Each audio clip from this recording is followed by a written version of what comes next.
One of these days, we're just gonna have to get a big studio just so I can stop doing this. Our world is falling apart. In more ways than one, perhaps.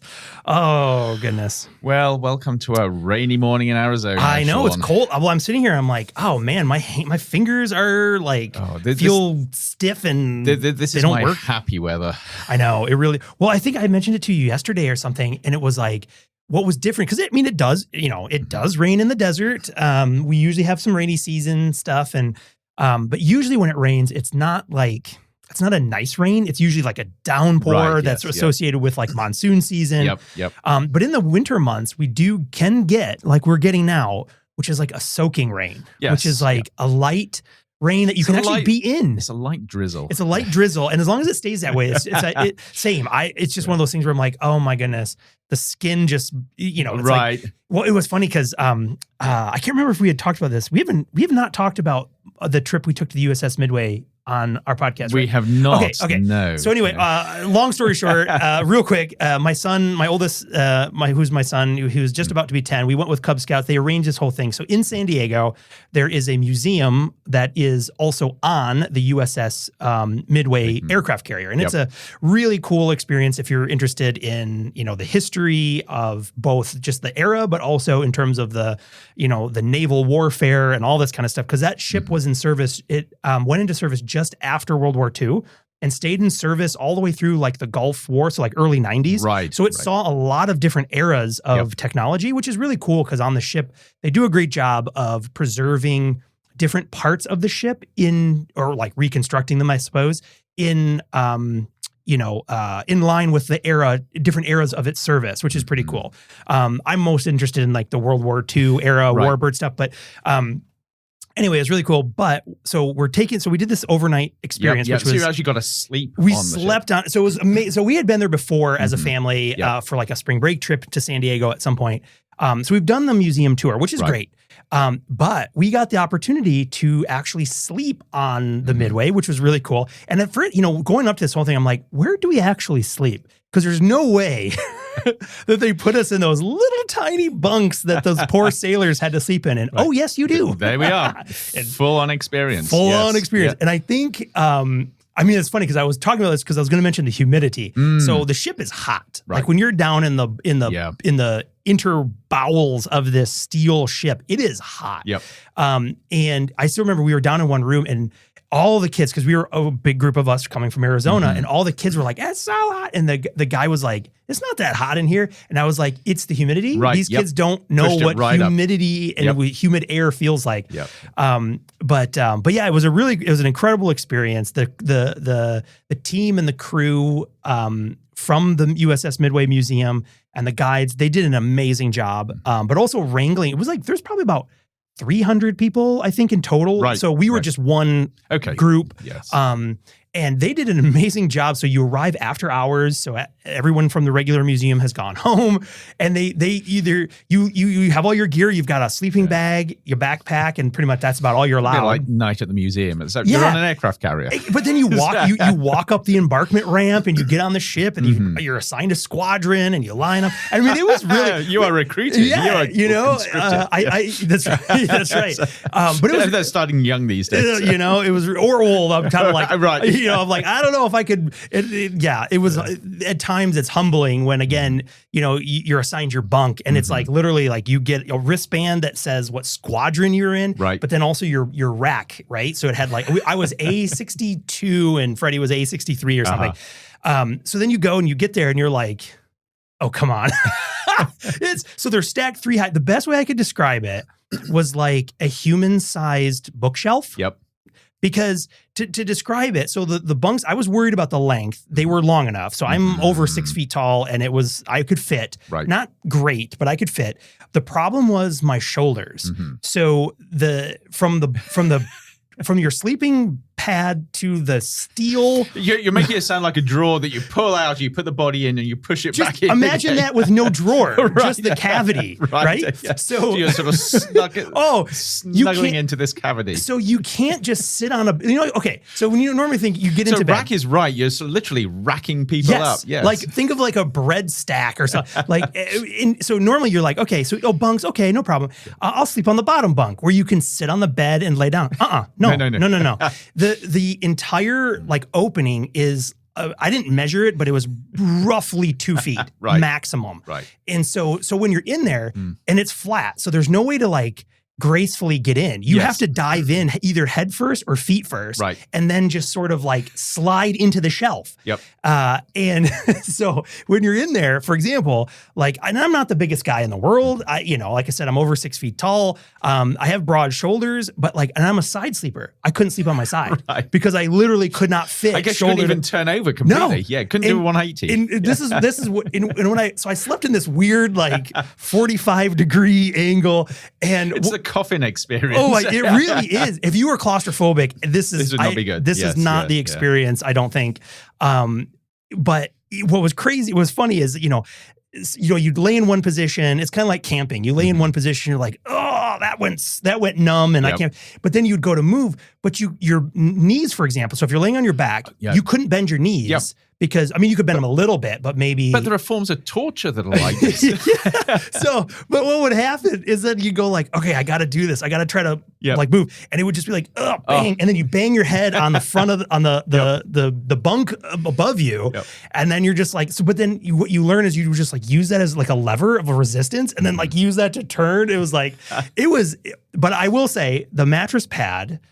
which was provided, was actually pretty decent. It was better than, I got a better night's sleep than I do normally like on the ground. So now I'm actually imagining a memory foam mattress where you sink into it. So you are completely encased. You can't move anyway. Oh God, that would be better, honestly. Yeah, it was, but, and I had this thought and I was like, cause I am not a claustrophobic person at all. So that doesn't really bother me.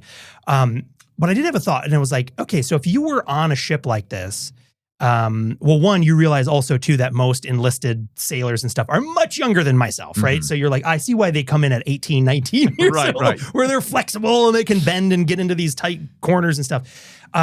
But I was thinking too, like if you were at a ship in a dangerous like wartime environment where things are loud and dangerous, and even if it's just storms or what, you're like, I could see there being a comfort of being in this like tightly enclosed up into your little closet, your little drawer. There's only one little space of vulnerability, and because the other part is we got in there and everybody else is like, what are these straps for? I'm like, those are the straps so you don't roll out. Right. So you get in and you have to click this like strap like this. Yep. It was a ton of fun. We had a great time. But yeah, it was. Okay. So now here's your challenge. How are you going to segue from? You've already segued from Rain to Midway. How are you going to segue from that to today's show? Oh, that's what the break is for. We just just say, hey, we're going to take a pause and jump into today. But I will say, so it was beautiful. We were there. The weather was also very rainy. So we got the full experience. But I think also coming back, so it's been rainy since we went. It's been rainy here, which also here, I think, and I don't know, do you have this experience in Phoenix when it rains, is suddenly you start thinking it's like, it's holiday time? There's a bit of a feel about it. Because it's the closest thing we get. We get no snow. We don't get any really cold temperatures. But in like the dark sky, that's what does it for me. It feels like sort of it's winter. You should be sort of snuggled up in front of a cozy fire. That's right. Yeah. We start, I start thinking about, isn't it? I'm like in random times, I'm like, I just want like some tea or something hot. Right. And I just want to, because it's like, and I feel very productive because you're like, it's nice to work on a computer screen when it's nice and kind of dark and drizzly outside versus the harsh sunlight. But of course, as it is, we're sort of getting to the season as we are in the sort of, as it is, we're approaching very quickly the sort of Christmas holiday time. And also in the US, what an incredibly commercial time of toys. Not only in the US. Yeah. Oh yeah. Worldwide, but also it is toys. Yep. And And this is your segue. this is my segue. I was laying it down. And so here we are. But I think in no time, as we are, because by the time this, another week will go by, this will drop actually the week of Thanksgiving in the United States, which is also the week of the infamous Black Friday, the big shopping day. But this year on shelves, there might be something extra to be on the lookout for, and that is AI-powered toys. Yes. And with that... How do you like that long-winded? So you just talk long enough, and then people forget where you came. That's right. When you spread the transition out long enough, people forget where you came from. Yeah. So anyway, I thought we'll take a quick pause, and I thought we could talk about AI toys because one, I'm curious from this because the idea of these interactive toys is not new. Yep. But of course, with all of the latest and greatest promises and perils around AI technologies writ large, I think it's raising some really interesting concerns about how we might be putting these in toys because of who might be using those toys. Indeed. And it gives me the chance to talk about my favorite movie at the moment, Megan 2.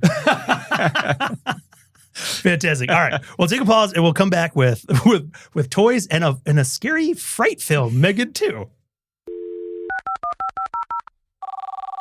Initializing waveform. Modulating signals for transmission. Exploring the possible, probable, and preferable futures. Welcome to Modem Futura.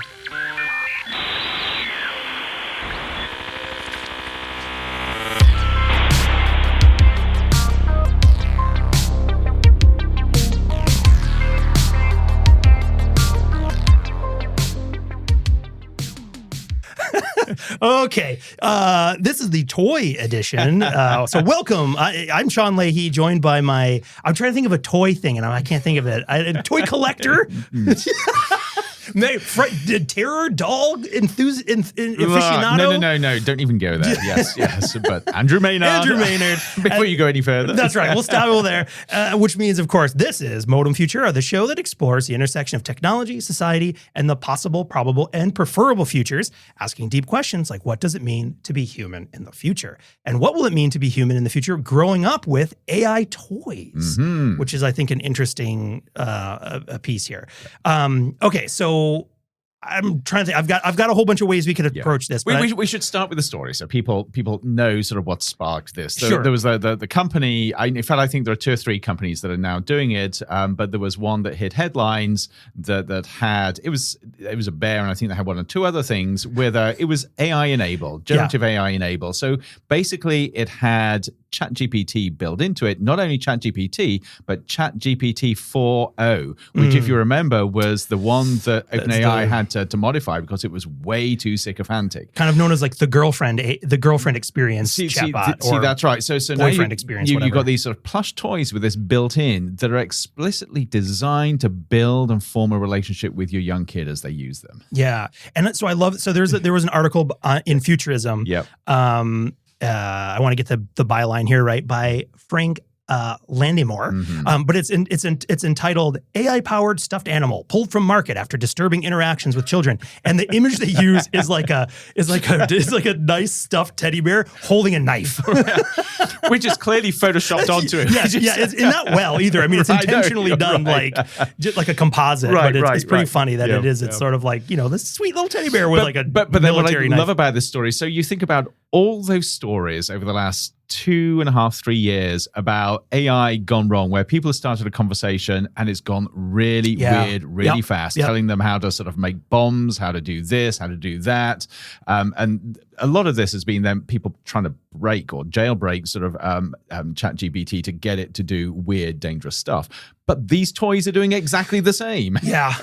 Well, and it turns out kids are really good at jailbreaking toys. It's like, gee, young kids find a way of using a product that the way that the old midlife, designers who had very narrow of innovation. But I think it is interesting because I think that's kind of, while we can focus on the toy, I think we can also, we'll see where this goes in terms of branching out. But I think this is something what we see a lot in terms of, there is this technology. And so, it doesn't take a lot of imagination to sort of envision the boardroom or the, the product room where this is happening, where they're like, hey, I have an idea.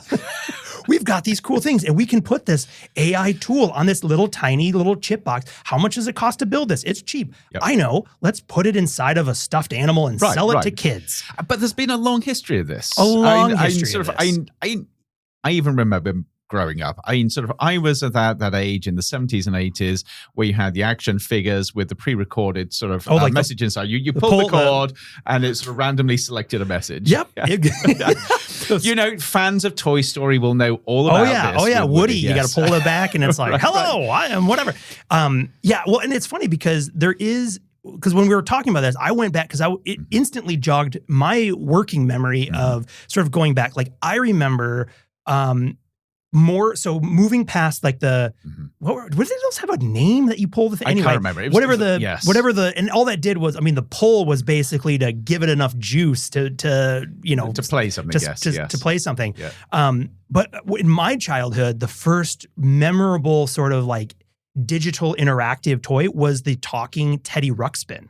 Okay. Do you remember these at all? No. I don't know. And I also don't know how big these were. Sorry, what was that again? The talking Teddy Ruxpin. Okay. And it was in the 1980s, there was a whole like cartoon and it was like basically this teddy bear and he had like a caterpillar like sidekick friend. It was a cartoon. Right. It was cool. They sailed around on some like airship and it was a fun thing. And it was kind of around the same era as like the Cabbage Patch toys and stuff like that. But yeah, Teddy Ruxpin, and he had this like, I think it was like a cassette tape you put in his belly or something.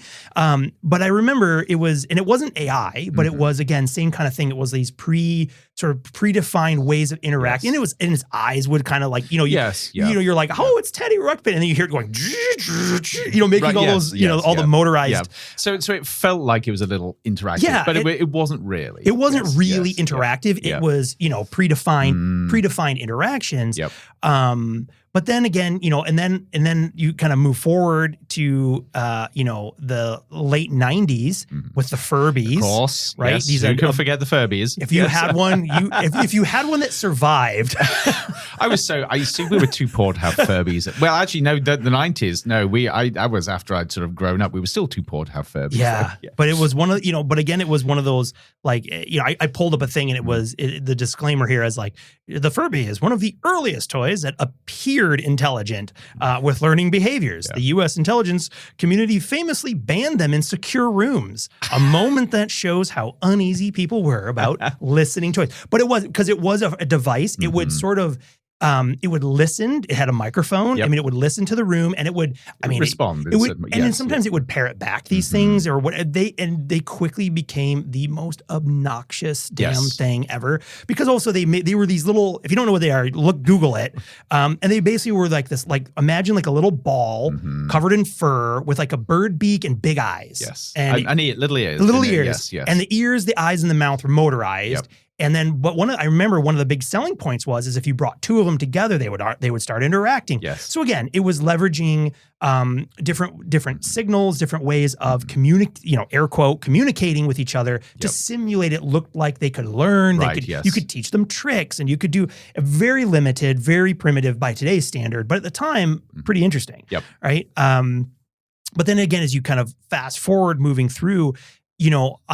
When this story hit and when you were talking about the sort of like, oh man, this is interesting with these AI toys, I was thinking, I was like, I remember, and I had to look it up because I couldn't remember the name of it, but it was a Barbie. There was a product line called Hello Barbie in 2015, so 10 years ago. Okay. That through partnership with Mattel, it had a conversational AI Barbie, and basically the Barbie itself acted as basically a microphone and speaker that would connect to a smart device. So either a phone or a tablet, but that's how it would use. And so, but what it would do is it would record what the conversation that the kid would say, upload it to the cloud, process it, spit it back, and then they would have some. So think like so 2015. So this is the era of Amazon Alexa. Sure, yes. And I was thinking of that. So it feels very much like that, where you're pushing everything up to the cloud as processed, then something gets pushed back. Exactly. And so while these were leveraging a old style of digital assistant or AI tools, this is way before, even 2015, the DeepMind paper hadn't even been written yet. But even then, this had sparked such a major backlash that, it was sort of quasi banned. I don't think it was ever officially banned, but it was like the parent groups were like, absolutely Right. no way. So Yep. if you are out there and you have one of these, probably a collector item, I would say. But Apart from the fact that it's been spying on you all these years. yeah, right. Or it's still there. Right. You're like, what's that? What's those glowing little eyes in the kid's closet? It's like the little doy from the show. But instantly, this is one of those first times. Because again, at the same time, this is also when so much around digital assistants. So again, whether you had like the Google Home, Right, I don't yep. think in 2015, I'm just trying to think. I don't think the Apple did not have their HomePod. I think yet. it came a little later. So it was sort of Amazon with Alexa, then Google, then Apple sort of came out. Yes. But even still, even right away with those, this was already in that time zone where people were like, it's listening to me. Yes. Everything Yep. is, and in some cases they weren't wrong. There's been a lot of different issues. I mean, never nefariously, always either for development, whatever. But it started to really make people uneasy about the fact that there is this thing that they've brought into their home Right. Yep. under the pretense of it is a toy or it is a other object Yes. that is kind of normal. But now because it has this new capability, suddenly it was essentially spying on Right. you Yes. and I say the word spying because people either did not know or if they knew, they didn't know to the extent to which this thing was recording information and using a cybersecurity word, exfiltrating that, Right. sending it to somebody else. Yes. Right. That Yep. you were like, no, I just bought this have cool no control Barbie over this. because I Yes, wanted yes. it to talk to my, Right. my 8-year-old. Yes. And how cool and how fun would that be? Yep. Never thinking who's processing all the data Right. and the Right. information and what are they where that's saying? going, and even who has access to it at any point. At any if point. It's archived. Yes. And so Yep. many of these things going back to this time, so many of those, the terms and conditions and things, you would give perpetual licensing for these, for Right. content. Yep. And then one other one I'll mention is this. It was a like AI powered dinosaur called it just says Cognitoy's AI Dino, Right. but it was powered by IBM's Watson. So it was this thing. So same. the world's biggest supercomputer at the time. Yeah. So thinking, what can we do with this? So I know. Yeah, exactly. And so it was like this. It was this green. There may be different ones. The one I Right, remember, it was right. like this green, like It didn't do anything. It was just basically a speaker in the shape of a dinosaur. Okay, right, It had yes. one button. I think the belly you touched as Yep. like your input. But essentially, the whole idea behind this one is it was supposed to learn with you. Okay, yes, So, yep. so what it would do essentially is same thing. It was using the same type of technology as those assistant speakers, which would be it would listen and then send all that stuff up, process it, send it down. And the idea behind that particular one was like it should be like a learning buddy where you could ask it questions and it could tell you the answer, or Right, you could say right. like, "I'm working on homework. What's 2 + 2?" And it'll pause. Right. The answer is Three. 3. But actually, those were good because they had predefined answers. Right. Okay. Yes. So more accurate than today. More Yes. accurate than an LLM. But again, it was that same thing where you're like, oh, how fun, how cool. What is this doing and Right, where is this right, going? And so that I wanted to just share that because this is not a new thing. Right, I mean, right. even with like the invasion of technology in stuff. I mean, there's also been scandals in the past of like the nanny cams, Of course, like putting yes, yep. recording devices in stuffed animals Yep, for yep. home surveillance or nefarious but purposes. you're right. Sort of, we had this long history of this always being there. New technology comes along, and somebody both tries to put it into toys and then tries to convince parents that this is a fantastic idea. They've got to buy these things. Yep.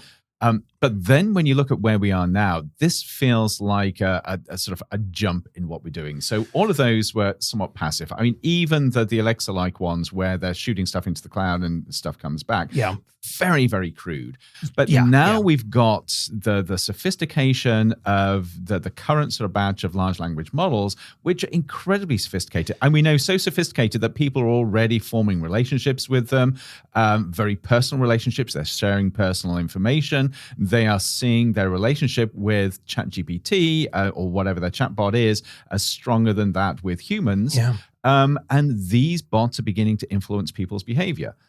And then somebody's thinking, hey, this is cool. Why don't we put one of these in a Teddy? Yeah, you know what your impressionable 6-year-old needs? Right, yes. Yeah, no, I mean, it raises a lot of really interesting questions because I think that what we are looking, again, the underlying, I think, idea here, nothing new. Right. But what is new, and I think this is where I feel like we find ourselves coming back to this a lot when we talk about whatever it is now with the sprinklings of AI, Mhm. is that it ratchets up the concern Yes. to almost an exponential level because Mhm. of exactly that. It's no longer, if you think about, again, let's take the dinosaur one or something that uses that sort of Alexa model, right?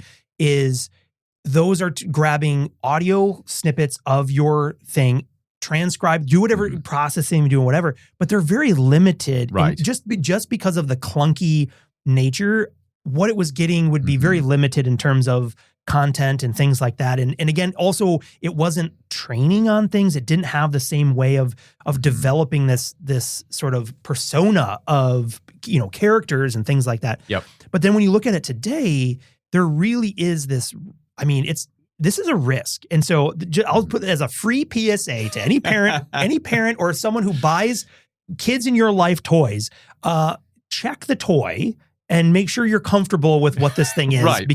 Because I'm always concerned about two things. One is someone thinking, hey, what a cool marketing idea. This is going to be great, because what they're focusing in on is the positive side of the interactions, thinking this is going to be great. Yep.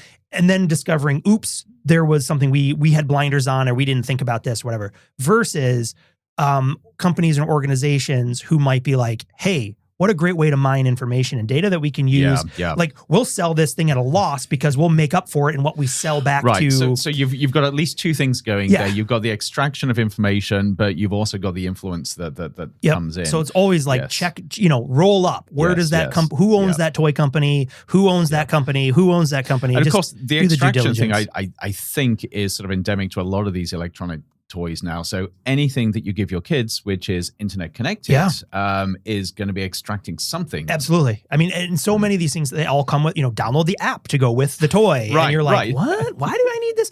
And there's like, sometimes there's some, like, for example, one I know of, and that's in our household, is there's a Jurassic Park app for the dinosaur toys, because they all have like a little QR code on them. So you can scan the dinosaur, see it in the app, and then you can see it in all the, you can virtually do stuff with it or whatever. Right. And you're like, you effectively, you scan that code, you're inviting the company into your house, into your kids' lives. They're doing that, right? And that one is a limited engagement, because same thing, when you're not using the app, it doesn't do anything.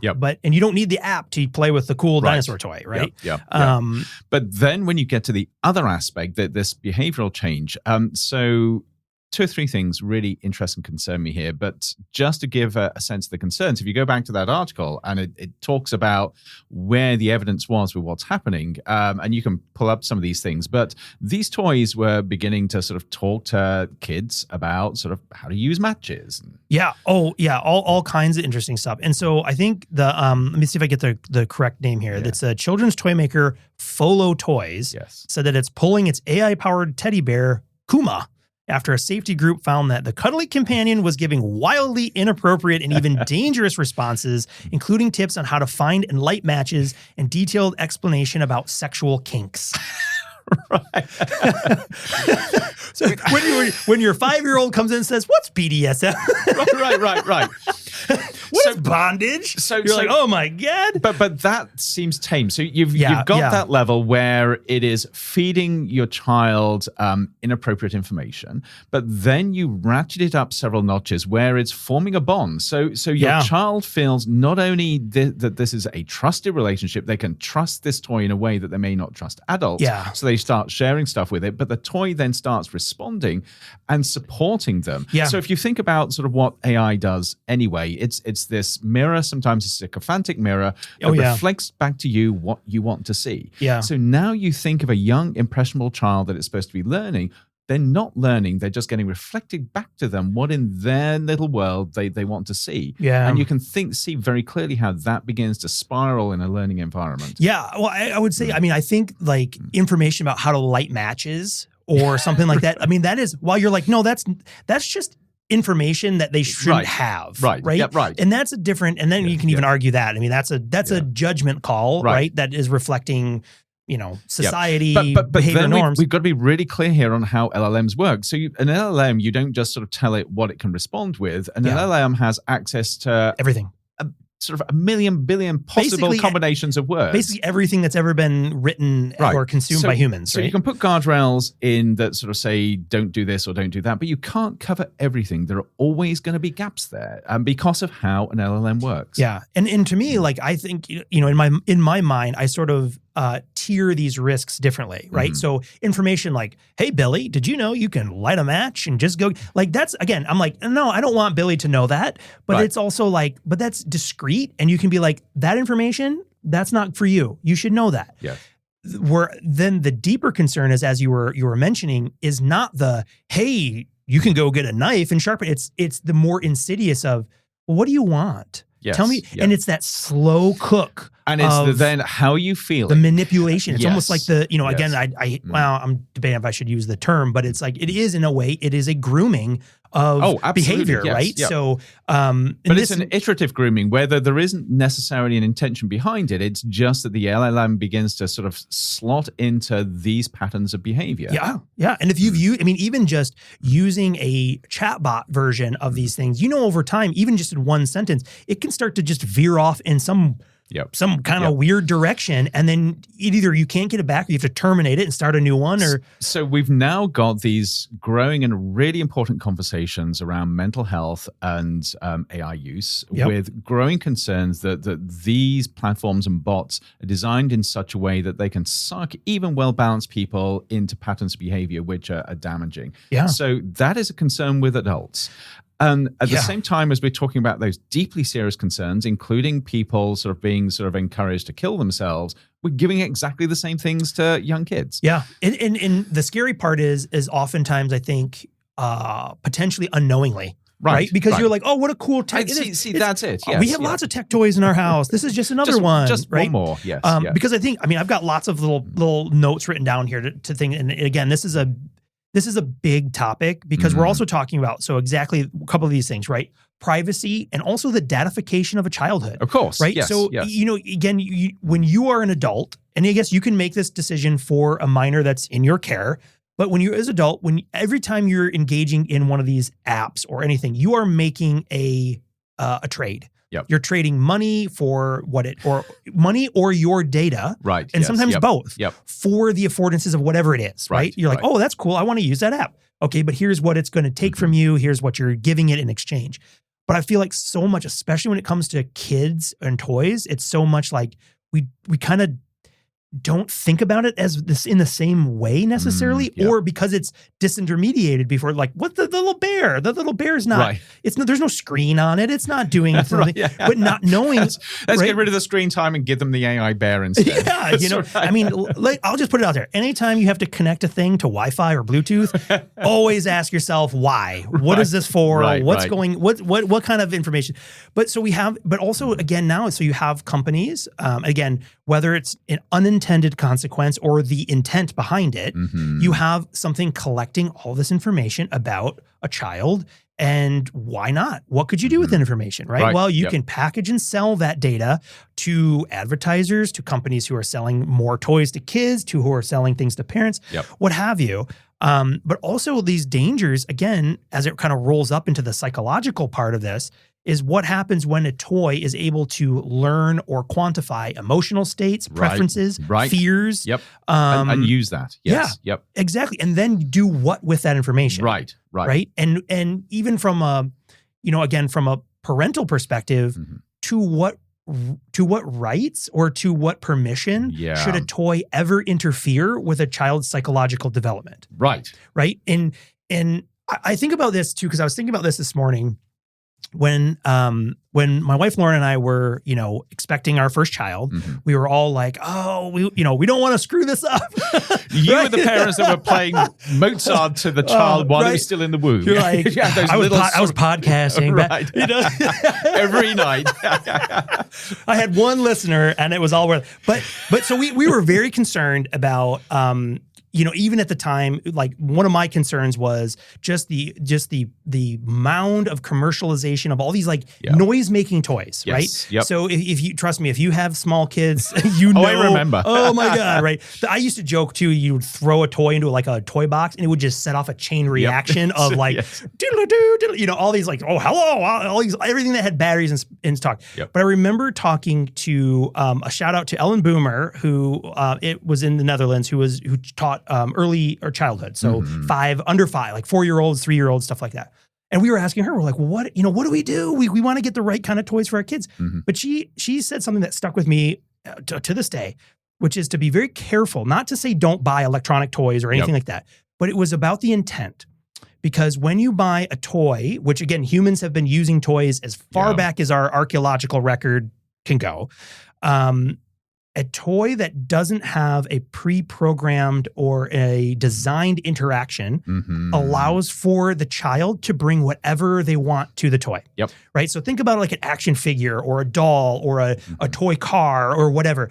The child has complete sort of free reign to use that toy in any way they see fit. Right. Which for many toys, I would imagine is wanted because it gets to this idea that the playground of curiosity and creativity with learning, you want children to be able to sort of explore. Yes. And the caution about electronic toys is that they are considered closed toys. Yes. Meaning they have a designed purpose, a designed interaction that can't do much else. Right. And so a lot of times, so even in my mind as a first-time parent and all that kind of stuff, I was very cautious about, like maybe overly so to our family who were like, we want to buy it. And we're like, no electronic toys.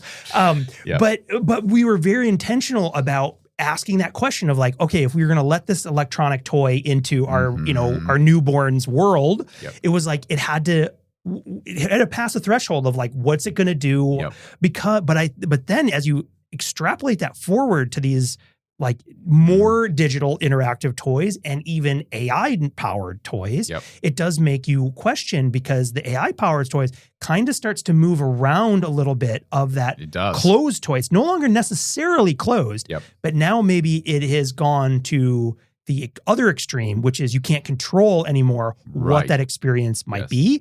And so the child might still come with all of this new interesting thoughts, perspectives, questions, and then you have no idea where this thing's going to take it. So I'm now getting this mental image, which is disturbing and wrong, but I'm going to go with it anyway.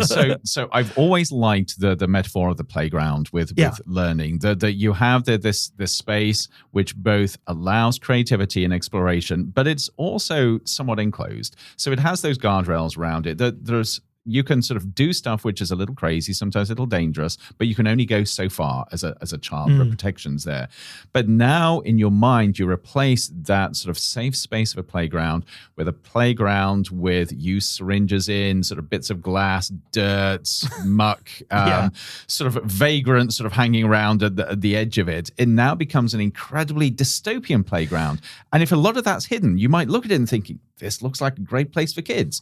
And then the curtain sort of is pulled apart away, and you reveal that this is actually an incredibly nasty place for kids. Well, it's kind of like, I feel like it's like the internet, right? When people are like, isn't the internet just a wonderful place? Right. And you're like, maybe in the corner that you hang out in, but like, have you ever looked at what's on there? But that's a great analogy, because if you've got a 6-year-old, you wouldn't just sort of say, go out onto the internet and see what you can find. At least I hope you wouldn't. Well, I mean, and there, and again, there's lots.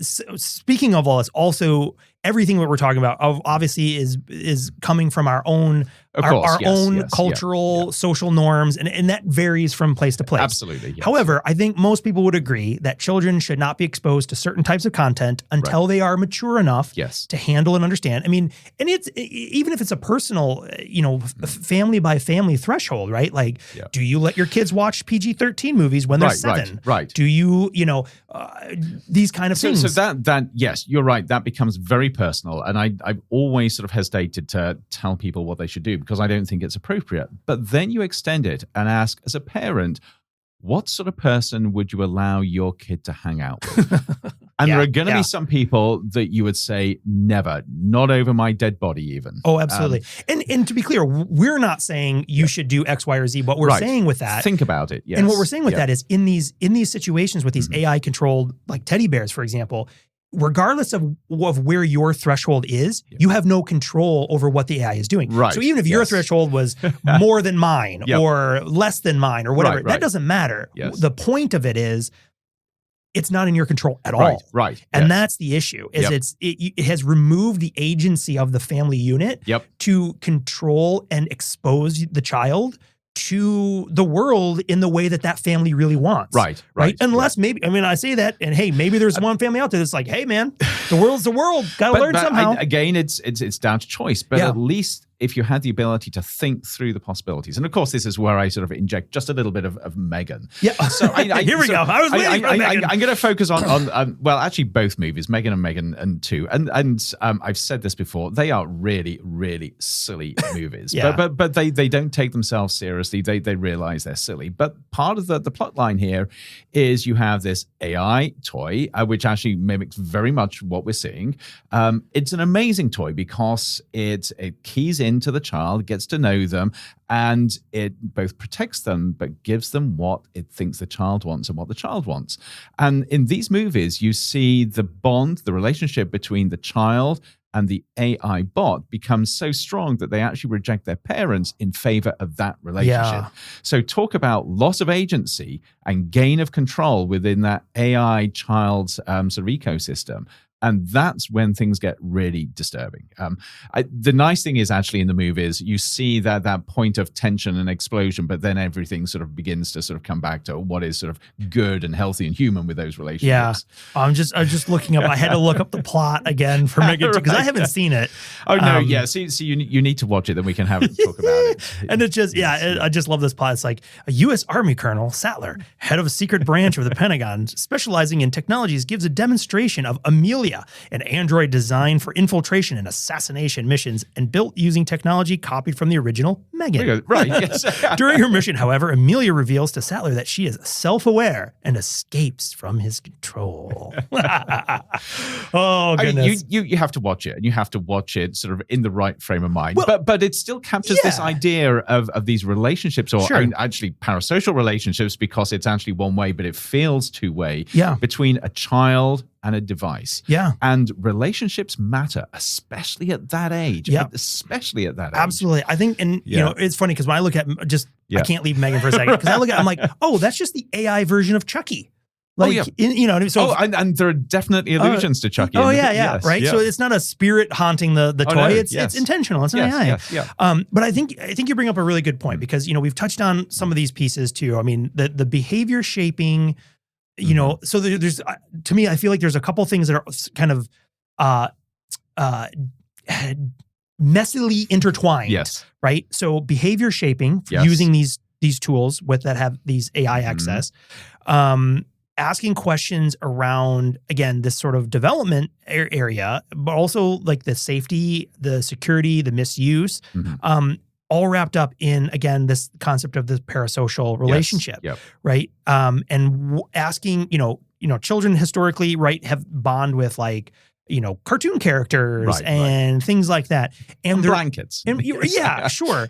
But even like with like, you know, the superheroes and the cartoons and the things, there is a you know, and again, maybe this is a spectrum of understanding in terms of what's real, what's not, because of the way they interact with these things, right? That this is a relationship they can feel this is a one-way relationship, right? Because they can't talk to Spider-Man. They can only watch him, and they feel they know him from the comic books, from the movies, from the toys. But they understand the distinction. Yes. And the relationship that they have that is two-way is theirs. Yes. I'm playing Superman. I'm pretending Superman is saving the day with my action figures or whatever. Yep.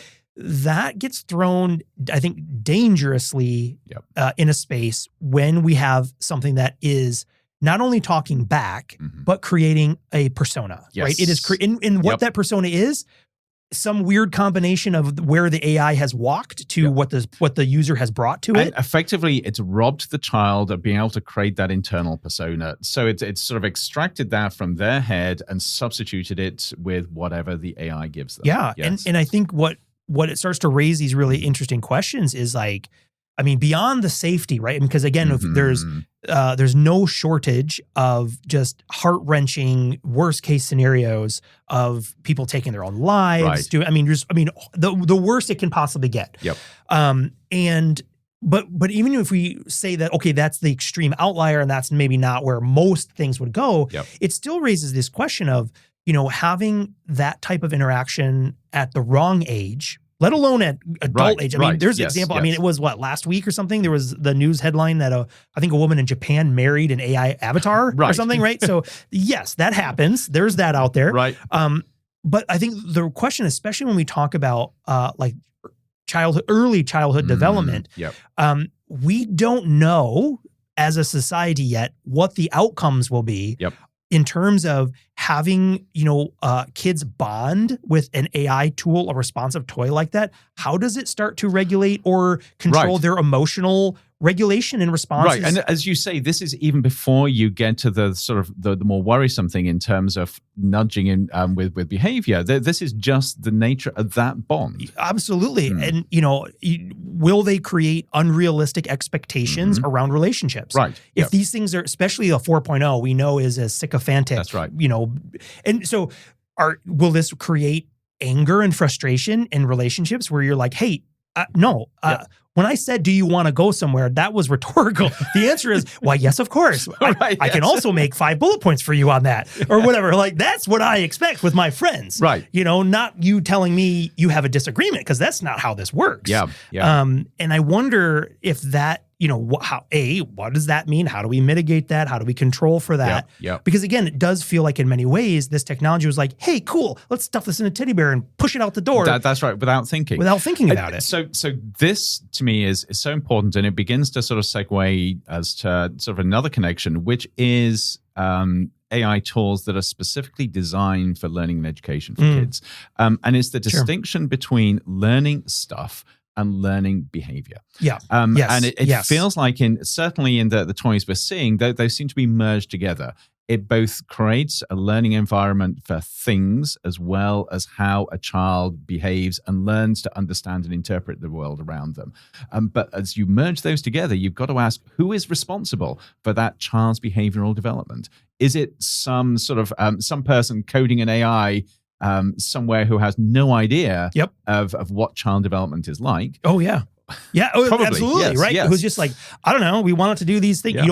You look to like the whiteboard of all the sticky notes and like, what are the features we want to have? And Right. They're moving them across the what's that called? Like I forget the Kanban board or whatever it's called. Effectively, who are you outsourcing your child's behavioral development to? Yeah. Well, and then of course, there's also the concerns, right? Hacking these tools. Yes. So anything that's like this would fall also under the category of, like, in many ways, an IoT device, an Internet of Things device, which historically have terrible security, terrible measures, so bad actors can exploit them. These range from things like doorbells and routers. It's when you have the 16-year-old big brother or sister who thinks, what if I just hack this? And wouldn't it be funny if ... Hey, go tell. How many? We've all done that to a small kid. Hey, go tell mom this, and they're like, okay, right. It's going to get a little wild, a little fast. Yeah. But where I want to go with this is you see all this in the light of a massive push for AI-driven educational tools and platforms.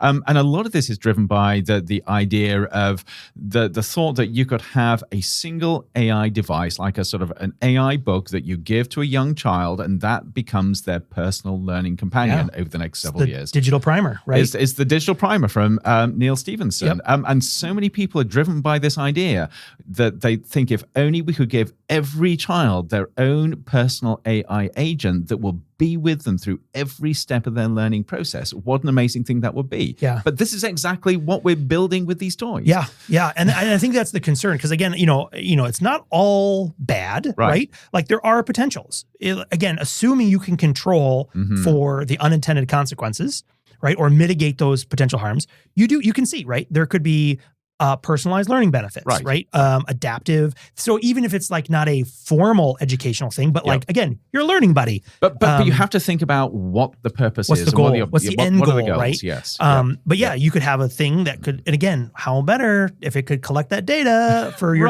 what's better than collecting a snapshot of you when you turn 18 and buy your own smartphone and do it. It would be even better if we could get you since you were 5. Right. But then this is Now also about how these longitude. systems are built very intentionally, because the idea is, if you look at the concept of data-driven learning or metrics-driven learning, you can only do that if you're collecting data on every aspect of the learning journey. And you're using that and you're aggregating it and you're feeding stuff back, which is then tailored to the child. So you push them on to the next stage, whatever that is. Yeah, whatever that is. And then, and of course, that raises every question flag of who, set by who, what is weighted, what is, again, I come back to a lot of conversations we've had over the long run of Modem Futura, when we're, again, even thinking about that educational part. It's like, well, what are we creating the efficiencies for, or what are we because again, it raises those big questions, because again, like the tagline that will get sold is that this helps with like adaptive reading, language development, STEM curiosity. These are all going to be the buzzwords. But even STEM curiosity, and I'm saying this as a scientist, that is a value judgment that every child has 100%. Got to sort of be effectively a scientist in the way they think. Yes. In many ways that just has become a buzzword because it's associated with funding, right? STEM funding or STEM field or what in reality, it's like, no, it's just learning. Or economic growth. And economic, all this stuff.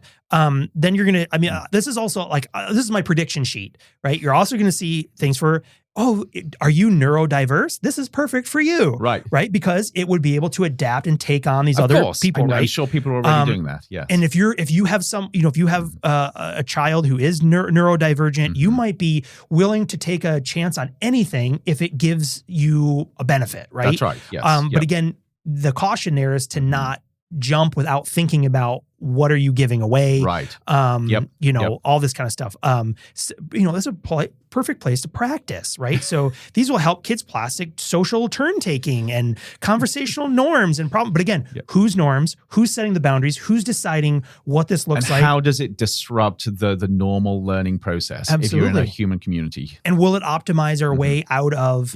I mean, there's been, I feel like in the last 30 years. There's been all these references to like helicopter parents and being raised in bubbles and, all this kind of stuff. And I'm like, at one point, does the AI thing literally just, metaphorically just create your pod? There we are. Yes. Nothing in, nothing out. And it's just like, what is happening at some levels? Because, I think all parents want again, this is a judgment call on my behalf. Come at me and you can email me if you think differently. Would be they want to protect their child from emotional and physical harm. Right. No one wants to have that, right? Yes. And if you do, then please don't email me. But that also is a very integral part of growing up. That's right. Yes. Right? Is having your heart broken, falling down and getting scraped and understanding you can get back up. Right. These are not, these build grit, resilience, whatever, and I feel like there's with one of these tools, if even when the aim is, let's create this beautiful tool that creates such a wonderful, cozy learning environment, is that it would sand off all of those edges that actually are the pieces that create who you are. That's right. Yes. Because the true, in my opinion, which is just that, right? The true test of a person is how they respond to adversity, how they respond to when things don't go perfectly. But then here is the challenge. So we live in a world where that adversary comes from outside, and we build systems that are both protective, but also give you the abilities to deal with those outside sort of things that really are going to sort of potentially cause harm or upset you. Yeah. As soon as we start saying that we need those out things in order to build sort of character and correct behaviors, but there aren't enough of them outside, therefore we've got to manufacture them. That is a line that I'm not sure many people will be comfortable overstepping. Yeah. Because it's basically sort of saying that with our toys and our tools and our parents, you've got to put a bit of meanness in there. You've got to put a bit of hurt and harm in there. You got to like the random switch that turns on jerk mode. Or something, right. And it's one thing to say we live in a cruel world and we're going to give you the skills to sort of deal with that. And another thing to say, well, I'm going to substitute that cruel world with a cruel parent. Yeah. Because then you're abdicating your responsibility as a parent. Yeah. No, absolutely. And I mean, I don't know. Yeah. What do we do? Oh my gosh. I know. I don't think there are easy answers. No, there's not. To that. There's not. But I think one of the easy answers, certainly from my perspective, and again, it is personal, is if you do it without thinking and you just sort of, you give control over that to, say, an AI that is being coded by somebody else, that feels like a very dangerous, slippery path to go down. Absolutely. And I think that from my perspective, I think this is just one in, almost what feels like an unending list of examples of, moving fast and breaking things, right? Yes, where you get excited about an idea. Except it's our kids we're breaking this time. Be careful before you buy a teddy bear with a knife. That's all I'm saying, right? Okay. So I know it was in the image, but I love this analogy. I mean, sort of how many parents out there would sort of get their kids a teddy bear with a sort of 12-inch knife? Yeah, right? No, maybe some would, but most wouldn't. But if you sort of then they would think about it before they bought it. They would think about it. But then if you sort of say you've got these AI tools with a metaphorical knife inside, but it's not just a knife, it's a multi-purpose tool for causing harm. Yeah, absolutely. And I think, ultimately with all of these things comes down, right? Because, we don't have time to talk about today too, is also the philosophical debate of like, well, information's information. Like, got to learn somehow, kid. right? That's not great. Maybe this is the externality. You're teaching your kids how to live in a tough world with AI toys that are out to subvert you. I think about. I can't remember why did we talk about Pinocchio for a second? It was before we recorded. Yes, but when I thought Pinocchio again, it was falling in with the bad crowd. Oh, falling in with the crowd. So these are the mean kids. You're basically sort of giving your kids effectively surrogate mean kids. Yeah, but it is funny when you think about some of these old, like for the Disney version of Pinocchio, right? Mm-hmm. When you go back and you look at that, you're like, wow, when they made that, their vision of like, or what a rough childhood was a lot different than yes, what, I know. And, but, again, so it's one of these things where, again, the point here is not to make a judgment call, but it's like, if you had a teddy bear on the shelf that came with a serrated, vicious knife, not that you wouldn't buy it, right? But you would at least see that there was an inherent danger to it, and you would internally go, is my kid? Would this be a good toy for my kid? Because they're mature enough, they understand that not to use the knife in certain. You would have that sort of process to think about, and then go either no or yeah, and then that's fine, right? Because you've made that judgment call. When the knife is concealed and you have no idea that it's there, yes, you don't have that opportunity. And then you find out after 6 months of playing with it, the kid's like, you're like, where did you get that knife? Right. Like, oh, this came with my teddy bear. Right. There and we are. Yes, and you're like, surprise. wait a minute, how did this happen? Yep. So then let me flip this a little bit. I'm sort of building off that because we're being pretty down on these toys at the moment, but I can see that there are some utilities here. So if I was to ask you, even with your kids, if there was a toy that would be an incredible support through some of the traumas that they go through, that you as a parent either feel very ill-equipped to deal with, or that your kids aren't going to be talking to you, would you give it a second thought if this was effectively a very sophisticated emotional support and emotional development tool? And what sort of questions would you ask? Yeah, I have a hard time trying to come to that in a unbiased way, because my initial answer would be absolutely not. Right. The same reason my kids they can play with an AI tool on my phone with me. Yes. But that's it. Right. You really do not want somebody else to have the control. Nope. That's it. And so for me, it'd be one thing if things as a parent, this is things that I would look for under that circumstances. Yep. Who has certified that this tool can work? Like, is this right? Yes. For example, in the United States, like, is this certified by the American Pediatrics Association as being safe physically, cognitively, whatever? But also, I think there's potentially a missing body here of moving forward with these kinds of, not even just toys, but these kinds of technologies of some kind of rating system of whether or not these are we have rating systems for everything, not to gatekeep, but to guide. That's the intent, right? Is like, there's content in here that is explicit, or potentially. Right. Yes. It's like, so you can make a judgment. you can make a Yes. judgment. Yep. And like without those, and also knowing if this is cloud-based, Mhm. absolutely not. Yes. Yeah. You know, so for me, it's pretty, you know, you yes, don't find yes. these things in our house. But, you know, but yeah, and the other piece well, I guess, but did you have more? Do you want to cover? No. That? But it interested me because we do know, even from a very young age, there are kids, actually quite a few kids that go through traumas that actually they form part of their development. And you have them in home situations where the home situation or home environment is either not geared to helping them, or parents feel completely at sea, or there is a lack of sort of bond there, so that the child feels they simply cannot confide in their parents. Oh, yeah.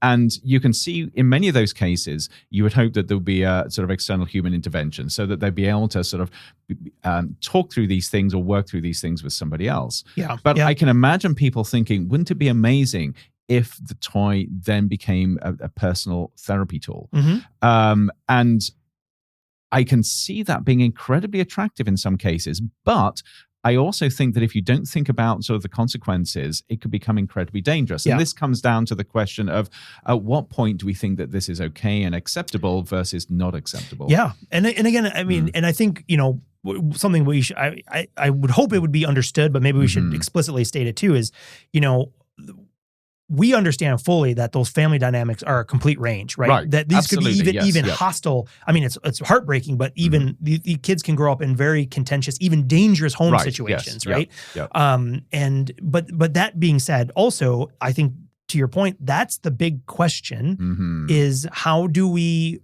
move forward with these technologies, knowing that there are potential benefits. Right. Yes. But how do we ensure how do you do it and responsibly? safeguard, and how do we do it Yes, responsibly? yep. How do we ensure that we're mitigating those unintended consequences, those harms, knowing that, you know, anything can be used in many ways, all this kind of stuff. You know, that's the big question. And again, I mean, this is a conversation that's been around since, you know, the Diamond Age, right? From Neil Stephenson's a book with the digital primer. Yes. Exactly that. It is a... And the primer didn't go exactly as people thought it would. So for anybody who hasn't read the Diamond Age, the idea is that the digital primer is this book that inadvertently ends up in the wrong hands, this young girl, and she builds not only a deep relationship with the book, but over her childhood, going through her sort of teenage years, this becomes her personal tutor and guide, and it basically forms her. Yeah. This is the person that molds who she is and what she knows. But there are also others that get hold of similar primers, and it does not go well. Yeah. So this is as much a cautionary tale as it is a tale about a transformative technology. Absolutely. And I think that's, for me, that's always the part that's been so enjoyable about that. Coming back to that it's not a utopian story. Right. It is a cautionary tale of like, in many ways reflects the reality of like, it could go great. Yep. Or not. But you've got to think about what you're doing. Yep, that's right. Yep. It's wild. And I think, again, this is a big, because I think that the toy is just one vector into this bigger I think so. It's issue. A much bigger conversation. And it does come into sort of learning tech and digital learning tech and how we use it, how we don't use it, and how we develop it, especially with those very vulnerable ages. Yep. And I think, you know, hey, if not now, when? So I would say this is a great opportunity, especially as we're approaching the holidays. People will be going off, schools will be taking breaks. It's a good time just to think, right, about these kind of ideas and because again, this is happening at many levels right now, right? I mean, there is no shortage of ed tech companies slapping AI into every single thing and trying to sell it to your school, let alone you or your child. And there is always this danger too of getting swept up in the movement of things, which is why I did think when the toy craze, right? So again, be careful out there, PSA, be careful about these Trojan horse toys. And because also there are these waves of just insanity with these tools. And it reminded me, I was like, oh yeah, wasn't there this weird Arnold Schwarzenegger Christmas movie? And I couldn't remember the name. And I looked up Jingle All the Way.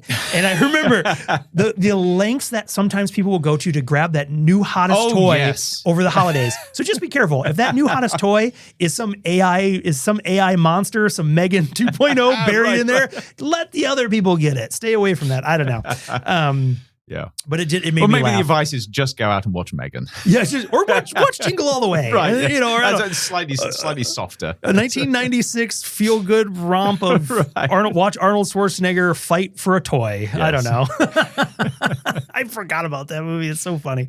So I don't know. Anyway, I think we should probably we'll wrap this one up and put it under. Yes. Wrap this one up, put it under the tree, send it to someone you like. I don't know. But yeah, you know, I'll link that futurism story and there's a couple other ones that are linked from there to put it in there. But it is interesting because again, we didn't have time to talk about it today, but this also, when I think of toys, then my brain naturally kind of goes to, well, how are they putting AI into baby monitoring stuff? Yes. So baby monitors, there's no shortage of products sold to new parents about. I know. You know, yes. And it's not just the monitors. So you have the cribs, the mattresses, cradles, everything. Everything. Yes. Everything. So, you know, for those of you who are new parents, you know, and if you are a former new parent, you know, and if you're not a parent, you will know if you're going to be one.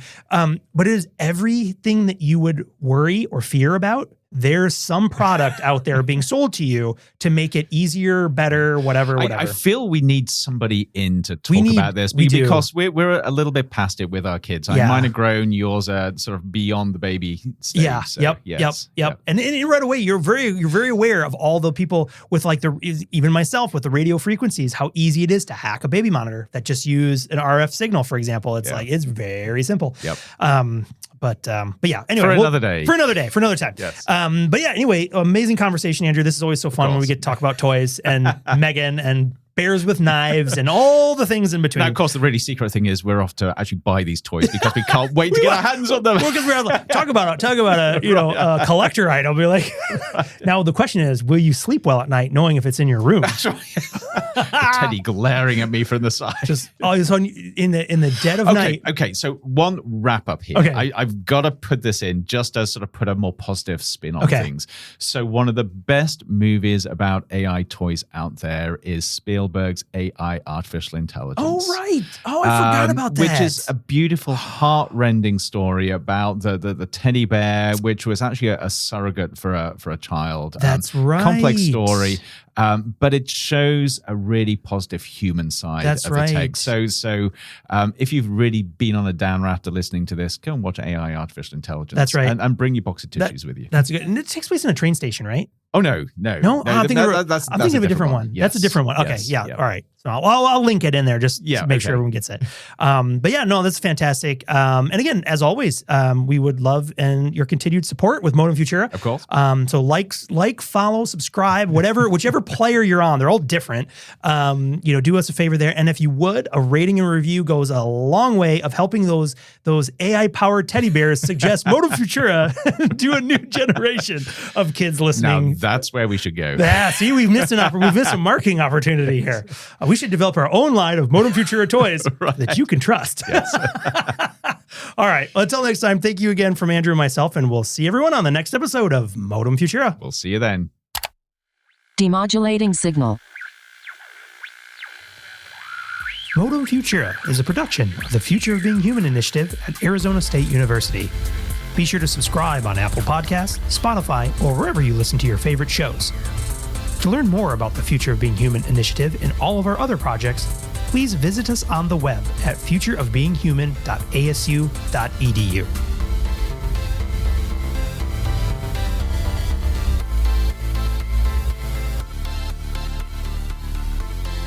End transmission.